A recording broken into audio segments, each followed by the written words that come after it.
Okay, and what I did is I picked 3 different studies just to kind of give you an idea of how this thing may work. And the first one is the information comes out of the Senate Bill 1 for Region A. Okay, a lot of research was done onto the water savings related to conservation tillage. The second one is a Kansas State study that's ongoing. It looks at no-till. Okay, and there's a reason I like this, and I'll talk about it. And then there's one on residue management, which is an Iowa State study. So in the next 15, 18 minutes, I will go through all 3. So get your blinders on. Okay, so when we talk about it, on the Senate Bill 1, it's estimated that conservation tillage will save you about 1.75 inches a year. Okay? This comes out of work done by Music and Howell and several other people over the years, so it applies to this area. On your typical normal deal, you will save about 1.75 inches by following some form of conservation tillage. And this is always one that gets me. What do you mean by conservation tillage? Okay, it minimizes soil and water use by maintaining a surface residue cover of more than 30% on the soil surface. And that can be minimum till, that can be ridge till, reduced till, no-till, whatever you want to do, whatever floats your boat. Okay? And then, so now I'll just give you a little KISS analysis kind of to establish what those potential benefits are on this one. So if we take from the 212 demonstrations using the control and the established yield, normally we had, in those controls we had 201 bushel yield, and then 9.22 bushels per acre inch is what we're getting from that. And if so, you take that and you take what I call a 0.7 rainfall adjustment, and that's from some other work. I just grabbed it where you looked at rainfall versus effective rainfall type calculation. Okay, so I decreased that by 0.7 and then multiplied it by the 1.75, and then basically is what you got. And again, that's at yield per acre inch, and that gives you 11.3 additional bushels you'll be getting out of that 1.75. Everybody follow me? So all I'm doing is taking the yield per acre inch, adjusting by the 1.75 that they're talking about, knocking that 1.75 down because you don't get it necessarily in a timely fashion, and coming out with 11 bushel yield. And very simply, if we look at the gross benefit, we talk about the additional bushels, that 11.3 times the price minus the harvest cost at 41 cents that we established last week. So basically is what you're getting is somewhere between $35 to $52 an acre depending on your price. Okay, potential benefit. But again, when we talk about that, that's gross benefit. Okay? Does not adjust for any additional fertilizer requirements, chemicals, machinery costs, whatever you got associated. Because obviously it's completely different for no-till as it is for reduced till, minimum till, strip till. Okay, so that gives you the gross benefit somewhere between 35 to 51 depending on the price. Okay, and that's the thing I wanted to point out on this. Because again, Howell and Music and all those people did a lot of research on calculating that 1.75 inches, and that's the best they came up with over time, and they studied it for years. Okay, on the no-till, the reason I like this is what it does is it compares people that are completely no-till with anybody else. Okay, which anybody else could be reduced till, could be conventional till, could be no-till, conventional till combos, anything like that. It's an ongoing study. Oh, I forgot it. I changed it on mine. I didn't change it here. From 2010 through 14, so it's a 5-year time period. Okay, but they continue to update this study, and this is kind of one of the things I like. And it looks at corn, soybeans, sorghum, and wheat, all grown dry land. Okay, so we're going to draw some parallels to it. Now, the thing I really like about this study, more than anything else, I'm not really convinced of the way the guy did it, for sure. But what you got that I really like, and I picked the South Central as closest we could get because they don't have the West, is basically when you talk about there's a lot of observations. They had around 30 producers doing no-till over that time period every year, and they had, what, 150 or so doing tilled. So you got a lot of observations, so you can kind of get a better idea what's going on. And basically in this, when you look at the expenses per acre no-till versus the tillage systems, it was much more expensive to do the no-till than it was the conventional till. And that's what they found on this thing. However, and a lot of it was in the machinery. Now the caveat they had here on this is that, you know, a lot of times on the conventional till, these were done by custom operations or whatever, where the no-till people basically bought their equipment. So that's one of the reasons that the expenses in machinery were a little bit higher, because it's ownership versus not owning and doing a lot of it custom work. So it is more higher. More higher? Anyway. Hey, it's early. I need a cup of coffee.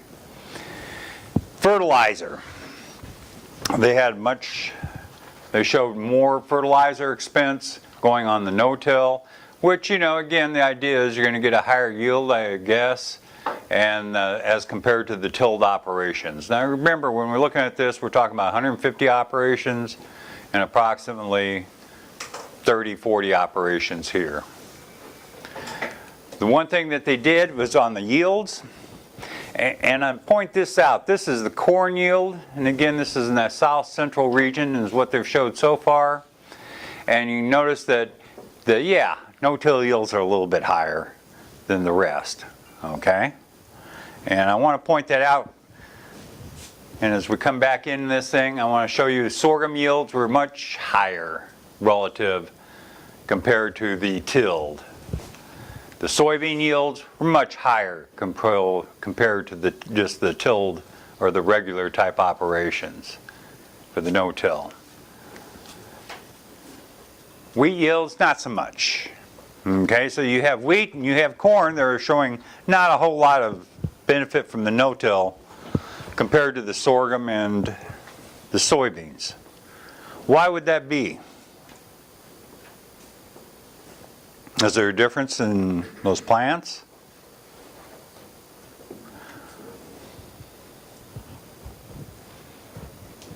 Well, here's the world according to Steve. My theory is that a lot of the corn is ridge tilled already. You know, that type of we're following more of a conservation practice. So is the wheat. Sorghum and soybeans, not so much. Okay? So that more of that, you know, whether it be reduced till or whether it be strip till, this type of thing is going on in corn than it is in sorghum and the soybeans. That'd be my logic on this thing. So therefore the benefits are already being seen from these other systems. There are not as much conventional tillage going on. And that would be my logic to this. Not necessarily Kansas State's logic, but if you know, one of the things that you learn from taking any of my courses is that I'm always right. Eventually. Sooner or later. Okay.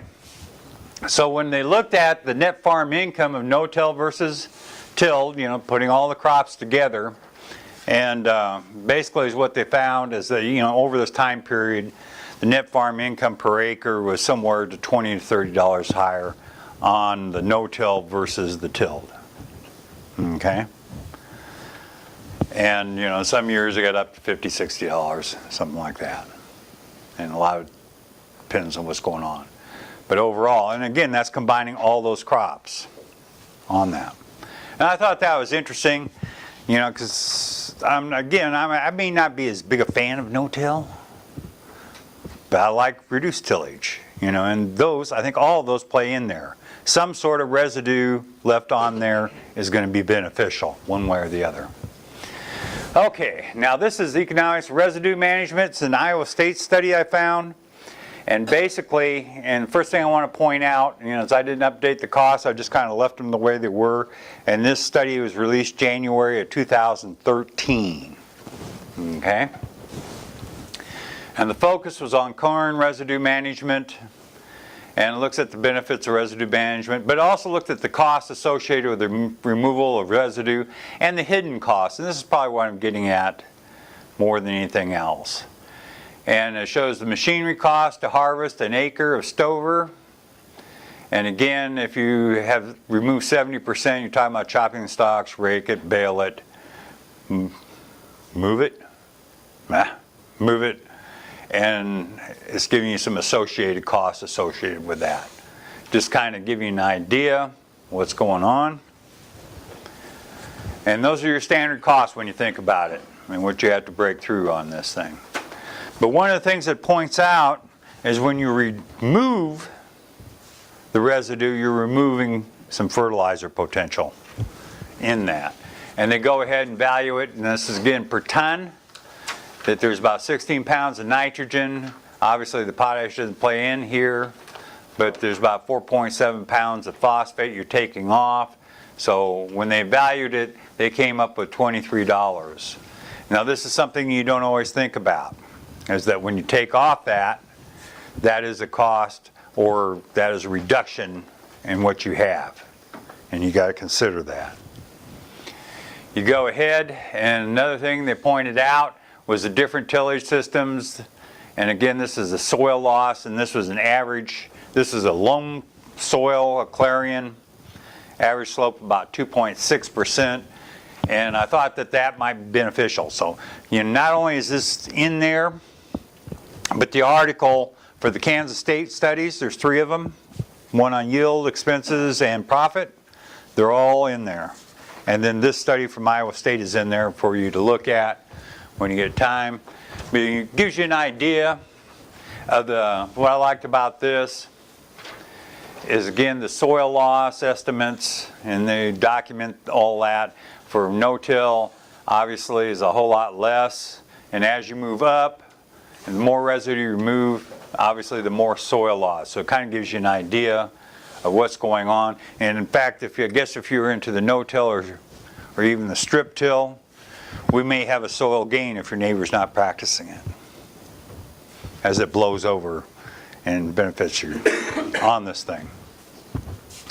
So with zero residue removal on conventional tillage, it's going to be somewhere around 2 tons per acre, up to 3.5 tons. And as you can see, no-till is 0.43 to 0.6, 0.58 to 0.78. So your conservation tillage definitely reduces it. And I thought those would be good figures for you to have. And when they went ahead and they took tons of corn stover, and this is based off 175 bushel yield.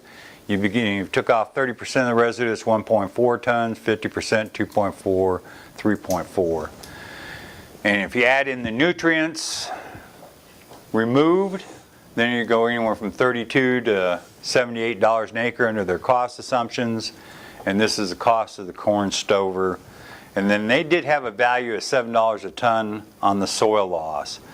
So then the total cost per acre is about $75.80 when you're removing 30%, but it climbs to about $198 if you're removing 78%. So when they did their little analysis of taking 30% off or 50% off, 70% off, and it took basically $60 per ton before you were making money on this thing. Where if you just considered the harvest costs and that, then we're probably down around $40 a ton, and you got a price above that, you'd be making it. But I guess the point is not to forget the additional that you are losing when you start to take off residue, too much residue on this thing. So, as Charles is chomping at the bit on me, like I said, anybody's ever, you remember 3 to 5 things I say in an hour, and I'm talking for 20 minutes on this thing?